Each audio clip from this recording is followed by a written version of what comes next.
Très chers amis téléspectateurs, très chers amis internautes, laisse-moi vous dire bonsoir, bonjour au moment où vous êtes en train de suivre cette grande émission, cette grande magazine qui est intitulée, vous le savez toujours, c'est mon temps, c'est ton temps mon frère, ma sœur, tout le monde qui est en train de regarder cette émission, cette grand magazine et le magazine Oyo et puis ça nous basango nyonso Oyo et melrabinope conseil, sujet malamo et sans plus tarder, je dirais merci beaucoup à mon caméraman préféré, professionnel, Papa Diderot, et je dis encore un grand merci à Serge Duno, un grand merci aussi à Marc Olivier et un grand merci aussi à mon appel qu'on appelle Ghislaine Eric. Et sans plus tarder, nous recevons notre invité qui s'appelle le prophète Emmanuel Koni.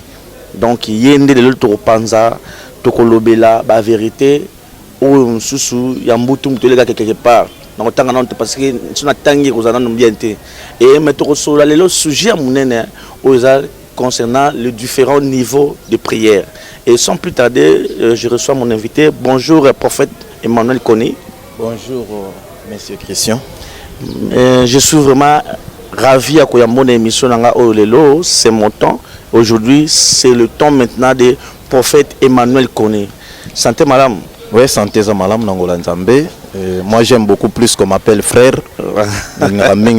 Frère Emmanuel Koni. Et ça me donne de la joie aussi, ce babenga frère Emmanuel Koni. Mais c'est pas raté, en fait, frère, pour un frère qui c'est belé boy. Attends comme le mieux archevêque, frère. J'aime beaucoup plus babenga bongo. C'est aussi une écriture de la Bible, parce qu'un cola lobi peut que bobenga na frère. À vos à d'abord ministre à parole, il faut premièrement à la frère.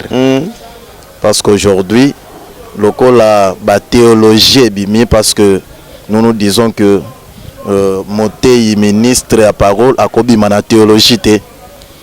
Théologie ezalango makamwanzambe té. Donc la théologie, comme j'avais suivi la fois passée, na spot moko publicitaire, batuzo benga batubaya ko, bazo bakeo, batunyoso baza ba aspirant ya ministère, baya ko yekola, makamwanzambe po bakoma ba ministre ya parole. Donc nous disons d'après les Écritures qui aspirant. Il y a ministère, il y a parole à Zalakate. Ah, c'est vrai. Oui, à Zalakate. Parce que là, même Mouto, il y a un émission profane peut se dire que non, on peut pas comme un pasteur, qu'il y a une théologie comme un pasteur, mais ça nos frères étaient. Donc il faut premièrement à la frère, après cela, ce qui est un ministère dans Katinayo, ça va être confirmé. Merci beaucoup, frère Emmanuel Koni. Ok, merci beaucoup. Le notre tour, on a une émission tous un sujet autour les différents niveaux de prière. L'homme tombe en Zambie. Différents niveaux. Expliquez différents niveaux de prière au Bible et Lingi et parce que Ming Babiga non à Kassali prière au nom du Père et du Fils. Amen. Moussa Bike bon, ça la prière là sujet nangai. Bon, niveau de prière les andengeni. Ok, merci beaucoup pour la question. Otuni et aussi nazosenga na ba téléspectateurs balanda biso malamu na bokebi nyonso et bako bénéficier na quelque chose côté par Nzambe. D'abord premièrement, je voulais profiter de l'occasion pour me présenter, dire que je suis dans une église locale parce qu'il y a de ceux-là qui se disent Mosali Nzambe mais dans une église localité. Donc il est moté ministre celui itinérant tambola na banzela côté ba église locale à la raté. Donc moi localement ici à Kinshasa, je suis à l'église des Saints de l'université 83 à Capella 2 limité Mombele. J'ai dit l'église des Saints au Congo ou l'église des Saints de l'université 83 de l'université Avenue, là où nous sommes. Je ne dis pas église des Saints des derniers jours. Donc nous sommes l'église des Saints au Congo ou l'église des Saints de l'université 83, c'est là où nous résidons localement. Mais tout ça, il y a beaucoup plus dans le Congo et en face, Congo Brazzaville. Précisément dans la ville, il y a Ouesso. Ouesso est allé dans le nord, dans le département La Sanga, là où nous sommes avec l'homme de Dieu, Divin Mia que je salue. Aussi de loin par la grâce du Seigneur. Les différentes sortes de prières. Ok. Là, je le prends dans l'écriture, il y a Ephésiens chapitre 6, verset 18. Pour qui t'en là, le frère Paul a dit, faites à tout temps par l'esprit. Okay. Je précise bien par l'esprit parce que na yokio awa nengo très importante. Oyo tikenga aussi que et susciter même la colère sainte na kati na ngai que muto akokipe avandi na ye kaka ye prière au nom du Père, du Fils, Saint-Esprit, notre Père qui est aux cieux, que ton nom soit sanctifié, que ton règne vienne. Là, je profite d'abord de l'occasion pour dire que la prière n'est pas une récitation. C'est très important. Voilà pourquoi je martèle Ephésiens 6, 18, faites par l'esprit. C'est très très important, nous y arriverons par la grâce de Dieu pour nous dire que la prière de notre Père bateau basala kango bazana kata distraction. Parce que même sur le bien l'histoire de Jésus, il y a un des disciples plutôt à l'ubaki qui a Jésus qui n'a pas prière à nini. Il est à la guise de notre Père. Il y a un monsieur balanda. Est-ce qu'il y a un té bango balanda parce que oh différentes sortes de prières de tout le basico yawa. Bango ba yebi ngote. Est-ce que la révélation monsieur za bon na kati ba Bible beneni. Nazo yawana parce que écriture et lobby un peuple sans révélation, c'est un proverbe. OK. Un peuple sans révélation, c'est un peuple sans frein. Si batu ya Sodome na Gomorre bazalaki surpris. OK. Batu ya Sodome na Gomorre bazalaki surpris na désastre okomela ki bango. Kenzamba sauvaki seulement Lot. Na bana na ye ya basi mibale bazalaki ba vierge, c'est très important. C'est parce que les gens de Sodome na Gomorre bazalaki na révélation te. Soko tangi Pierre ne pitre na ye. Pierre azolo bakeno bato na bane ko tambola na dérèglement na bango sans frein. Donc disant que bazalaki sans frein na etamboli na bango elingolo bakyo bazalaki na révélation te. Parce que écriture le na proverbe que ce qui révélation ezali peuple bakozala na frein. Même David na prière ne na psaume aloba na nzambe ke nzambe tia frein na monoko na ngai. Donc frein wana ezate que non frein moko boloko la voiture tout ça non. Frère wana ezate des révélations de la parole de Dieu. Donc les gens prient beaucoup plus sans pour autant voir la révélation des Écritures. Voilà pourquoi je voulais t'informer, cher journaliste, que prière wana bapôtre basengaka na Jésus. Notre Père Yesu pala kisi bango. Dit vivant Jésus. Apôtre moko tasala prière wana. Après la mort et la résurrection, Jésus ascension, Yesu accueilli le Saint-Esprit qui tue. Apôtre moko tasala prière wana. Ah bon? Est-ce que batu ba mituna ka pourquoi apôtre basala prière wana te? Pour Jésus dans Jean chapitre 17 verset 20 à 21. Alobi na prière sacerdotale na que nazo sambela kaka pona bato yote mais nazo sambela aussi na ba oyo nyonso ba kondimela kanga au futur par leur prédication. De l'ingolo ba ke soko croire na Jésus en dehors de l'enseignement des apôtres, c'est que croire na Jésus d'après Jean 17 wana. Donc pour ton dima ke yo ndimeli Jésus, il faut croire dans l'enseignement des apôtres. C'est ça d'abord la base. Simba ce que tu peux poser comme question aujourd'hui et nous allons répondre et ça par rapport à l'enseignement des apôtres. Et c'est partir de l'enseignement des apôtres et des prophètes que nous allons répondre à ce qui concerne les niveaux ou les sortes de prières et donner aussi la définition de la prière parce que avant de passer les sortes de prières, il faut passer notre définition de la prière. Donc sa définition de prière non pas comme école primaire. Tropé sa définition de prière comme bana université parce que tu sais ce qu'on a en primaire baroté ayoke barotant ils sont en primaire 0 moins 1 c'est impossible mais ce qu'on a en secondaire bimisi réponse donc ce qu'on a en primaire on a la difficulté on a impossible voilà pourquoi nous allons donner la définition donc automatique au niveau université à niveau à l'école donc nous y arriverons j'entends seulement vos questions par la grâce du Seigneur. OK, merci beaucoup. Bon, l'homme de Dieu qui est mbangu si tu es biso ko ba sorti ya ba niveau wana ya ba prière biso to yako to na kasa sina to matasko niveau panza biso ko to ba siko ki ba différentes sortes ya ba niveau à prière en osandengene. OK, merci beaucoup. Nathan en écriture en Ephésiens chapitre 6. OK. Pièce contre pièce. Pièce contre pièce. C'est très très important. Tout en Ephésiens chapitre 6. OK. Nazui verset 18. Faites à tout temps par l'esprit toutes sortes de prières et de supplications. Veillez à cela avec une entière persévérance et priez pour tous les saints.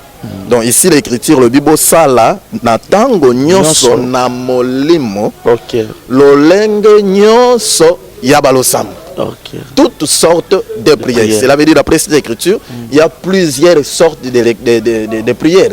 Si vous prenez aussi Philippiens, là, en toutes choses, ne vous inquiétez de rien, mais en toutes choses, faites connaître tous vos besoins à Dieu par des supplications au pluriel et des prières au pluriel. Donc c'est pour dire qu'il y a plusieurs sortes de prières. Mais pour y arriver, je voulais d'abord donner la définition de la prière pour que nous prières. Premièrement, je voulais dire ceci, que la prière c'est l'enseignement. C'est partant de cela qu'on appelle sa définition de prière. La prière c'est un enseignement. Dans une question, disciple pas Jésus. Dans Luc chapitre 11. J'aimerais aussi que tu poser ma question. Tant que monsieur Rolanda so poser ma question. Au commissaire Labisso, une émission prochaine. Nous allons donner aussi notre numéro de téléphone. Benga. Dans ma question nous sommes disposés parce que nous croyons que nous avons na quatre le plus que Salomon. OK, amen. Prophétique, ça voilà pour Nabisso. Les ministères prophétiques, ils ont un problème. Même prophète, ils ont plus que l'évangéliste. Oui, parce que l'homme de Dieu, un prophète, il se croit un peu supérieur à tout. Tu vois qu'il est. Lui, il se dit que non, il est capable. Il y a Ndenga Minizali parce qu'il a Ndenga prophète Barzalaka. Oui, un prophète, un pasteur. Comme si, à niveau pastoral, niveau prophétique, il se parle avec Dieu comme ça. Comme ça, tout ça, mais explique-nous tout ça. D'accord, merci beaucoup. On y est arrivé. Là, il est aveugle. Donc, tu continues la lecture. Qui suis-je et qui est mon peuple pour que nous puissions te faire volontairement ces offrandes? Tout vient de toi et nous recevons de ta main ce que nous t'offrons. Nous recevons de ta main, Dieu, ce que nous t'offrons. C'est là où nous nous basons la définition de la prière. La prière, c'est une offrande. Par rapport à la révélation, la prière, c'est une offrande. Je suis dans Psaume chapitre 141, verset 2. Moi j'aime beaucoup plus lorsque nous tous les cas émission boye batubazana na ba Bible ba fongoli ba Bible bazotanga parce que biso to procède à pièce contre pièce, c'est ça. Biso to zato bandimba la moko ba discours ba philosophie. Non, l'apôtre Paul nous a strictement interdit disant que personne n'a bino comme ça proie par la philosophie. Parce que même plus sont assis dans les philosophies des fables. Même si la philosophie émission là le temps aujourd'hui na yambo musala nzambe ufuza na Bible na yo. Parce que au fond la biso wana to comme commun état comment ya nzambe na kata Bible. La Bible électronique et comment na koya na Bible pe électronique c'est pour dire que tu ne me verras jamais participer ou passer l'émission avec vous sans pour autant parler de l'écriture. Je suis Motei Aliloba Nzambe par rapport à la parole pour l'église. Donc je ne dirai rien. Tu ne me verras jamais dire que et loko nazoloba eza uti na ndako na biso te na oloba makambo eza na kata Bible parce que biso basantu biso l'église constitution na biso eza la Bible. Si mbuto ezala pe na mboka na biso c'était dit na constitution. Reste pas constitution, ainsi de suite. Maintenant na makambo nzambe quand nous disons une personne peut sa verser problème. Ça va évoluer. Psaume 141, je disais que là le frère David a salle prière à l'obi que ma prière est à la liboso na yo nzambe lokola encens c'est ça parfum et me m'entendez comme l'offrande du soir. Donc là nous comprenons directement que la prière c'est une offrande. Prier comme étant une offrande. Si nous ramenons cette écriture à Psaume 141 verset 2 dans 1 Chronique chapitre 29 verset 14 nous dirons que la prière comme étant une offrande pour payer panzambe. Il fait ça et loko yozue panzambe. Ce que c'est loko yozue panzambe tozongi selinzambe nzamba azwa yangote. Azwa yangote nzamba azwa o ya pesi. Mais Ecclésiaste chapitre 11 batangi la bino na ba église des réveils na bino parce que biso toi église des réveils là je voulais aussi vous informer que biso église des saints au Congo. Nous ne sommes pas une église des réveils. J'expliquerai par rapport à la parole pourquoi nous ne sommes pas l'église des réveils. Parce que les gens se disent que c'est l'église des réveils kaka na divagation. Nous sommes l'église des réveils. Mais nous nous certifions que nous ne sommes pas l'église des réveils. Nous sommes l'église du Seigneur et nous sommes prêts à répondre à toutes les questions possibles par la grâce du Seigneur. Donc je reviens pour dire que prier comme étant une offrande, il faut à la eloko yozué panza. Mais je disais Ecclésiaste à l'obi que jette ton pain à la surface des eaux. Après quelques temps, on peut retrouver en haut. Nous d'abord bongo, sans pour autant détailler monsieur Zanakati, que lit passer la parole. Mais ils ont rappelé peuple, la Bible. Donc, si on a apesi, ndako ya ko récupérer yango. Zamba rozelo ya pesité. Voilà pourquoi nous disons que la prière fait ça eloko ozilo na loboko wa Nzambe. La main de Dieu dans la Bible est à la candé le ministère de la parole parce que la main est à la service. Le frère David dans Psaume Alobi, tes mains m'ont formé, tes mains m'ont créé. Même Esaïe m'acclame pour dire que Nzamba zoloba oh Jacob ngane mutuna forma yo na maboko na ngai.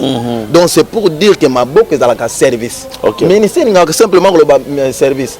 Pour ba pasteur le so ba bengi kaka pasteur prophète azomona lo roi netike akonyata peuple Nzambe akobenga na mondimi na église nengalingi.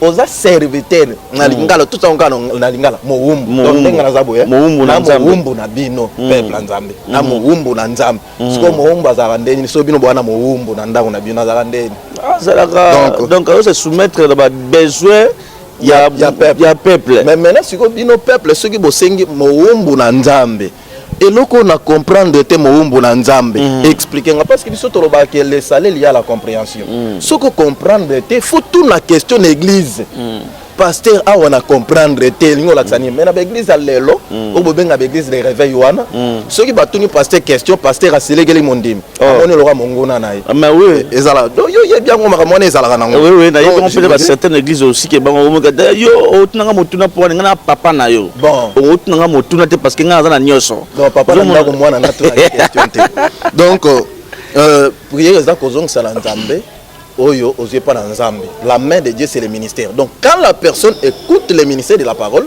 il va prier par rapport à la parole qu'il a écoutée. Voilà pourquoi je voulais amplifier cette définition. Premièrement, dans Proverbe chapitre na ngena zo écriture makasi cité Proverbe 21 verset 13 ezawana mena aussi mbangote. Dans le Proverbe chapitre 28 verset 9. OK. Là il dit que ceux qui m'ont à détourner pour ne pas écouter la loi, sa prière même est une abomination.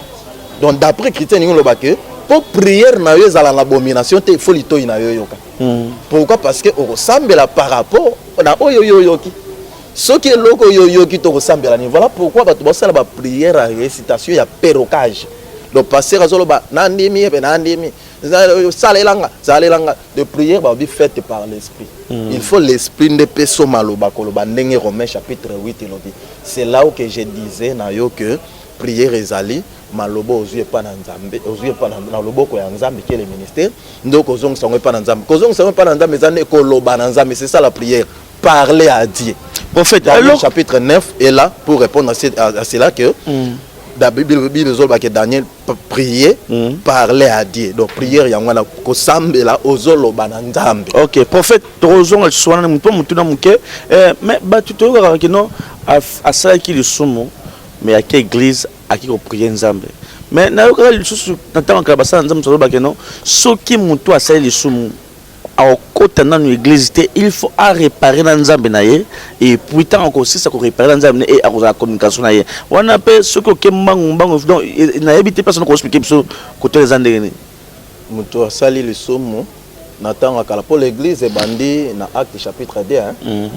Église église ebima pour la première fois na monoko à Jésus dans Matthieu chapitre 16 verset 18 des mots église et Jésus comme étant le plus que Salomon a tonga église après sa mort et sa résurrection lorsque le Saint-Esprit qui parce que l'église est bimane na mopanzi à Jésus Jésus comme étant le véritable Adam tant kufi ne kulusunde église s'est manifesté comme aussi dans l'ombre Adam lorsqu'Alali qui parle de la mort de Jésus et Nzambe azui ligne de ses côtes moko ya ba mipanzi azwa ba côte mi baleta azwa moko ya ba côte ya danda salamwasi c'est très très important dans la Bible le journal ya na habité son ngolo ba ya salongo makomususu bazo détaillé azwa moko ya ba côte ya danda formé Ève a été présenté à Adam et salama ne kulusu Yesu alalaki c'est la mort et l'église s'est manifestée et confirmé lorsque le Saint-Esprit est quitté de maintenant l'église et marche na bandi marche na yango donc banda Pentecôte tilelo na une écriture te ou lobby que ce que ça les somme il faut réparer dans nos nzambe réparation dans nzambe tu peux prier même attendre ndako tango na kilte mais c'est absoluté que non il faut kaka osenga bolimi ça on a ndako avoko ta église pour kota na église il faut dans la zone ndengeni non les gens comprennent pas ce que c'est l'église tu peux venir comme ça tu confesses ça dans l'église c'est pas un problème na loi nde na mobeko ya Moïse ezalaki soki moi c'est dans la période na ye o bato ebele bazo comprendre ngo lelo te c'est ça soki moto za na période moi si aza na période na ye akokota na temple te fois à la libanda mais est-ce que le point ba bureau na sala masute là c'était l'ombre biso toza dans la réalité lelo moi si kozala na période na ye lingi koloba seulement moto kozala na masumu parce que moi si wana zo stali salibota lelo peuple lelo o yaza na kotangisa makile za kozala na lisumu soki aza na lisumu moya kota na tempelo ya nzambe eza te voilà pourquoi nous disons que temple nzambe ezalaka d'abord Jésus il faut faire la part des choses entre l'église locale qui rassemble tout le monde et l'église corps de Christ bato baka na église locale bate yama pour bakotisa bango na corps de Christ lorsque je parle comme ça beaucoup des écritures ont nécessité que toi simba bango mettant ezate parce que la télévision et nous voulons répondre na ba question mususu par la grâce du Seigneur donc l'église locale ne bazwaka moto par le ministère pour bakotisa ye na corps de Christ na corps de Christ kuna mutamasomo azalaka te kuna ezalaka kaka ba santu na ba santu donc poko ta kuna faut azalaka pur voilà pourquoi ba na Lévitique que soki mbeka mutazu mbeka atene tumbelo il faut vanda butu mobimba titongo tie kokoma poussière comme cendre après c'est la nganga nzamba kozwa yango atiango na pied de l'hôtel après amemiango nesika et santo poussière wana c'est ça c'est que doit être mondimi lorsqu'azwa na église aza lokola nyama o esengeli batiene tumbelo qui est l'enseignement de la parole toute la nuit c'est-à-dire mondimi faut vanda na tumbelo yango tolobaka mondimi faut demeurer toujours dans la parole parce que toute la nuit l'ingolo bakaka depuis Pentecôte, ti enlèvement toute la nuit. C'est le temps où nous sommes, le temps de la grâce. C'est le temps de la grâce, c'est le temps de la nuit aussi. Oui, Seigneur, il doit demeurer dans la parole. Jusqu'à ce que Koko Massandre, Koko Massandre, l'ingolo bake, a commis Mbeka Solo Kito, a commis mon santo. Ndenge la sœur Silamite, ba livre cantine de cantine à l'église, ba simba. Qu'est-ce que l'église a mis au bataillon? Mais on a passé tout c'est la matin ou à Kosaranate que non, ba livre ba simba. Pourquoi? Nous vous invitons, bien aimés frères. Sœurs, nous vous invitons à l'église des Saints au Congo de l'Université 83, na Capella 2, Limité Mombele, sur la route université, nous sommes là, chaque mardi, chaque mercredi et chaque jeudi, na dimanche. Mardi, mercredi, jeudi, dimanche. Mardi, mercredi, jeudi, et à partir il y a 16h30 et dimanche à partir il y a 7h30. Boya Bokozwa, la précision, la vraie connaissance de la parole de Dieu. Et bon, l'Andarabisope, chaque lundi et vendredi, na Lingwala, na vini Panyamou Tombode, ça 71, et Koyokape, enseignement par la grâce de Dieu. Donc, livre à Kanté, de Kanté, Batouani aussi, comme ça, on le roi livre à Saint-Valentin. Il va mourir. Il va mourir. On est à distraction pire et simple. Il y a beaucoup de choses à l'intérieur. La Sulamite à lobby, ne prends pas garde à mon teint noir. Je suis noir, mais je suis belle. ne prends pas garde à monter noir, car c'est le soleil qui m'a brûlé. C'est prophétique cette écriture-là. Il faut Moïse qui s'aille pour beauté et talisama. Ceux qui Moïse qui s'y beauté et talisama. Oh, le soleil, c'est si l'enseignement est simbi motivé comme ma transformation. Voilà pourquoi Esaïe, Jérémie plutôt, à l'objet, est-ce que l'Éthiopien peut-il changer sa peau? Léopard a coquille ko changer tâche naie. Donc il y a une parole qui peut changer. Si léopard a une capacité de changer tâche naie, Éthiopien a une capacité de changer peau naie, mais l'évangile a la capacité de changer peau ya mutu. La silamite c'est le soleil qui m'a brûlé. Pour son aïe changer comme noir. Donc ce que comme noir on a zolo ba ke batno so baza pembe ba comme noir. Okay. Donc la définition de la prière c'est ça que c'est pas dans Zambé ozwa qui pas dans Zambé la prière ça koloba dans Zambé mais koloba dans Zambé par rapport ya oyo ozyo na loboko ya Zambé qui est le ministère de la parole et na ndenge to pesi Proverbe chapitre 28 verset 9 qui est la base. Non, je pense pas différentes sortes pas différentes sortes. Les différentes sortes de prière na Bible ezali ba différentes sortes de prière na kata Bible tout ça la prière Yahvé. Prière Yahvé pesa prière. Parce que David, dans Psaume chapitre 60, a l'objet éternel exauce mes vœux. Donc là, nous comprenons que prière, il y avait une prière. Dans la prière, dans la Bible, prière, il y a supplication. Dans la prière, il y a quoi importuner Zambé. Là, je suis dans Luc chapitre 18, dans Luc chapitre 11. Prière ou importuner Zambé. Dans la prière, il y a confession. Dans Daniel chapitre 9, dans Lévitique chapitre 24. Dans la sorte de prière est belle. Donc au détail, on peut en expliquant chaque sorte de prière pour que nous puissions comprendre prière. Parce que prière, il y a on a aucune église sous femme pleureuse. Donc prière ou les sur le basé on a versé premièrement. Parce que verset le bel femme pleureuse c'est ça dans Jérémie chapitre 9. Et le bel femme pleureuse il y a kolela na prière na ngomba. Là je voudrais vous informer aussi que nzamba vanda na ngomba te. Les gens pensent que soka kende nzamba za bayembo pe banzembo. Likolo ya ngomba kuna nzamba kite saka moto na ye. Donc lingo lobake so na sambela na plateau to na plaine nzamba zate il faut aller na ngomba. Non, c'est faux archi faux. Tokendaka na ngomba c'est simplement pour éviter ba distraction se retirer ngapi na genaka bangomba. Tokendaka pe bangomba ça seulement pour se retirer pour éviter pas distraction. Exactement notre nzamba vanda na ngomba ça c'est une distraction ba conception ba côté ça bato malamu te. Nzamba zali et si kozobelele même na ndaku na yo il va te répondre par la grâce du Seigneur. Nous arriverons là-bas donc toko détailler ba sorte ya ba prière union soana en donnant aussi des explications na sorte union sa prière par la grâce de Dieu. Donc merci beaucoup. Là nous allons maintenant essayer de plonger directement dans la question de l'actualité, sujet sur l'actualité plutôt. Oyo bozoye babino moko na kati église de réveil mbutu ya kosakanate ko benda na kuna kosakanate ba na nzambe vraiment ils ont ça la passe na mawa ya komona keno ba père ya évangile ba père ya prophétie lelo ba comme ko benda na pona siège moko oyo ba bengi na kati ya RC kozala évêque général président de l'église de réveil lelo boko benda na ils ont ça la passe entre papa biso benga papa Albert Kankenza et na le général Sonny Kafuta Oboyebi Rockman père à la multitude croisade ko beneza ko sakanate. Pourquoi papa Kankenza a kiné ko consacrer le prophète Israël Dodo Kamba comme évêque général tandis que le général Sonny Kafuta azana kati ya exercice naye comme azo ko travailler mandat na ya sika mais tout le monde qui m'a moko évêque général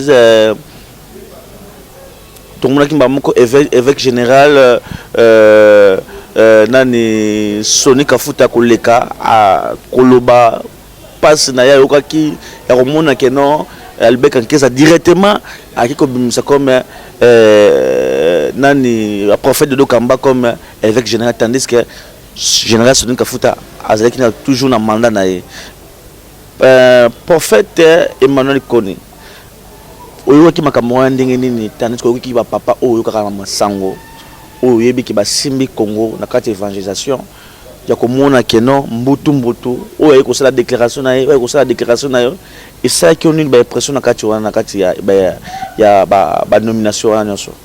OK, merci beaucoup pour la question. Premièrement, nalingi d'abord na loba na ba téléspectateurs boy que lorsque biso église de Saint Tolobaka bato ba traitaka biso de toutes sortes ba makambo ebele, disons que non bango baza orgueillé balinga kolakisa nini bamona keloka bango bayebi bango nde banani ainsi de suite tozalaka ba orgueillé te to présentaka nde liloba na Nzambe ndenge yango ezali.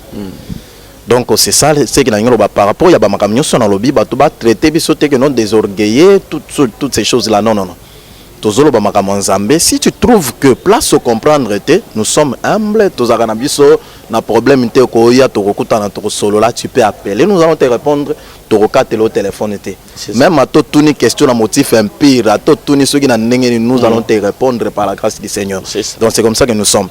Premièrement, je voulais dire que biso d'abord na lobaki na bandela que tozaka église de réveil te. Biso doit église de réveil te, nous sommes église.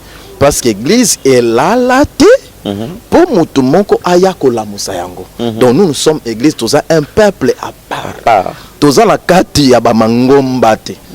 Donc na ostinga batu baya pe na panyamutombo na lingwala 271 na 24 wana baya bakoyoka parce que nous parlons aussi de ça, un peuple mis à part. C'est très très important. Et nous allons en parler aussi plus tard par la grâce de Dieu. D'abord premièrement na église ya Nzambe toza na institution moko te oyo bakobenga yango soki archevêque kwa so na kobenga oni soki archevêque kwa soki nini na bité so na kobenga terme nini archevêque na makambo ya Nzambe na Bible azate. Nous avons simplement des anciens na Bible mais les anciens bazalaka établi par rapport ya ba critères. OK. C'est que bango bazo sala wana oyo bango basali na église de réveil na bango eza makambo ezo concerner bango, ça n'a rien à voir avec ma Bible. Parce que la Bible remona ba institution critères d'abord ba kotia mutoloko la président des églises de réveil zani. Là aussi je profite de l'occasion pour koloba que ba père de l'évangile. OK. Père de l'évangile azala raté. Père de l'évangile, Zara Nzambe, mon tato a beauté évangile, c'est Dieu lui-même. Il est le père de l'évangile. Ce que père de l'évangile, ignorance. Père spirituel. Père spirituel, OK. Mon pasteur a la père spiritualité. Père spirituel a Nzambe, moko. Mais tu on a père spirituel dans la difficulté. Ils ont difficulté, ignorance. Ils ont père dans la foi. N'a pas sa pièce, parce que nous avons pièce contre pièce. Paul, dans 1 Timothée chapitre 1, dans Tite chapitre 1, Paul a lobby na Timothée, mon fils légitime dans la foi. Alors, dans Tite aussi, mon fils légitime dans la foi. Donc, on est père dans la foi et non père de l'évangile ou père spirituel. Père spirituel, les gens parce que la vie est le père. Mais l'homme de Dieu, le père spirituel, il a collé la spiritualité. Il a qui sait comment prier, comment est-ce que ça la prière na boutou, autant un livre ni pour prier, on a en communication. C'est ça la spiritualité. C'est père dans la foi, Rotindo Salani. Père dans la foi, verset, le Rotindo Salani. Il faut demeurer dans la constitution. Constitution de la Bible. Il faut demeurer dans la Bible. Paul a lobby dans 1 Corinthiens chapitre 4 verset 6 que nous avons fait de ces choses une application de moi et Apollos à ne pas aller au-delà de ce qui est écrit. Voilà pourquoi je voulais dire que ce qu'on a ndeli makambuna ndenge basali ce qui nomination donc ndenge ba nommé wana na manière d'ailleurs kala tant tozokola toyebeka ke batu balata ka basutani babikuluso banini c'est la catholique siko yé na kata makamanda me bo expliquer on ndeni parce que na baba apôtre Paul basala makamanda est-ce que ta Jésus tout sera Jésus mon Jésus la terre ba sutani sacerdoce Jésus la terre sutani sutana ndenge nini la sutani ndenge ba apôtre biso toté moi ngande na lati boy ministère est lambate ministère même la Bible a expliqué lamba ya Aaron et lamba Aaron les explicatif Donc expliquer lamba roi ko lakisa nini dans les écritures saintes. Tiar na yengo lakisa nini. Ya on a profité de l'occasion pour notre lobby la prière na kamwaka pasteur l'église de réveil azoteya na bonne na mutu. Bien na tiar na mutu. Monte azo contredire Bible. Azali banda baramanza. Donc église des saints et l'andara makambo dans la Bible. L'église des saints nous sommes édifiés Ephésiens 2:20. Nous sommes édifiés sur le fondement des apôtres et des prophètes. Ce que vous avez fondement no longoli yango église na bine comme sans fondement. Bomo na nzambe te. Comme vous besoin de l'église de réveil te mec. Oyoka ki makambo wana ça qui on ndenge ni l'homme de Dieu.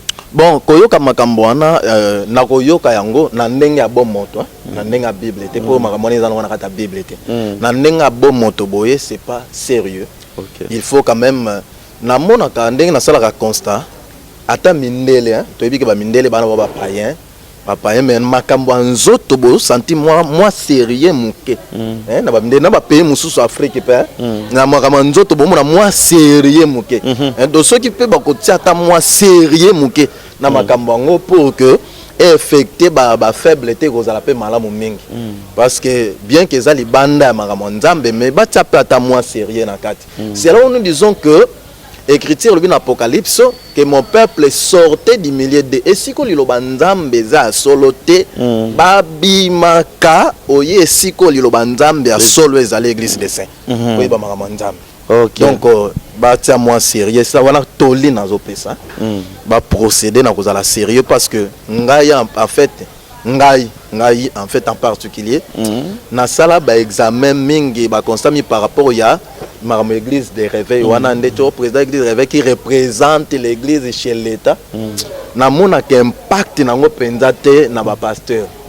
parce que na lobelo mo ezana terre à terre boye au mona yo journaliste bozana regroupement na bino bino ba journaliste bozala na fait vers la wana na kata Congo otambola te papier na wana mutuka na yo journaliste ba déranger te mais pasteur au mona roulage azo sakana na pasteur na nzela donc policier sakana pasteur na nzela donc c'est que je trouve que institution wana basala na mon impact na ngote wana za ba examen na ngana sala kana mona pe impact na ngote bien que zali banda makambo mais impact nango penza na niveau ecclésiastique na mona na nga ngote parce que to kene pe na ba sujet sur to solo na émission Zolanda ko ya prochainement to mona na mingi libanda mboka ba homme de Dieu baza respecter au sarnate mais a ya Congo valeur ba homme de Dieu si la biso donc au mona homme de Dieu mususu donc ba sakana na ye lokola mutu moko donc n'évitez pour ceux qui va ventiler les qui trop ba faux professeur qui trop ba manquer honneur au sarnate et les qui trop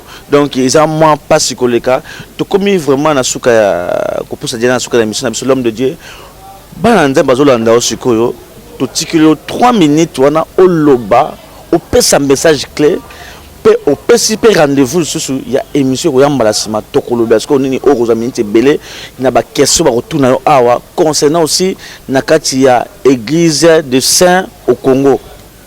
OK, merci beaucoup pour la parole cher journaliste. Message clé oyo na kopesa na bana na Nzambe bazolandanga sikoyo eza basé na des écritures. Ezali na répété l'écriture on appelle ça qui Jean chapitre 17 verset 20 à 21. Là il dit que nazo sambela kaka pona bango te na ngina tanga écriture ngo pona rapidement simplement na bi que 3 minutes eza ngo muke mais natanga ka rapidement Jean 17 verset 20 à 21 balbi oui. Ce n'est pas pour eux seulement que je prie mais encore pour ceux qui croiront en moi Jésus par leurs paroles afin que tous soient un. Comme toi et Père, tu es en moi, et comme je suis en toi, afin qu'eux aussi soient un en nous, pour que le monde croit que tu m'as envoyé. Donc, pour que biso tozala na enseignement moko na ba apôtre, il faut te croire na ba apôtre batei. Le frère Jean aussi dans son épître, il y a 1 Jean chapitre 1er, à partir du verset 1er, il a rappelé aussi cette écriture. On dit qu'en fait que biso tozala en communion, même communion na bango. Mais tokozala na même communion avec les apôtres si nous sommes un même enseignement que bango. Parce qu'aujourd'hui, les gens veulent faire croire na bato que il y a aussi un évangile, même si na ba apôtre monyangote, mais zaka que évangile comme mabatu lola, te wana lola na bango ya mbata mbengi, mais lola ya Yesu, poko tayango, il faut avoir l'enseignement des apôtres. Ce que ça l'enseignement des apôtres était au côté lola, te nazo pesa la procéder na exemple. Au mon église, moi c'est azotea. Et puis ok, moi c'est atea quand l'église. Non, azana do nzambe, azana do dans ton Bible le baki moi c'est atea te.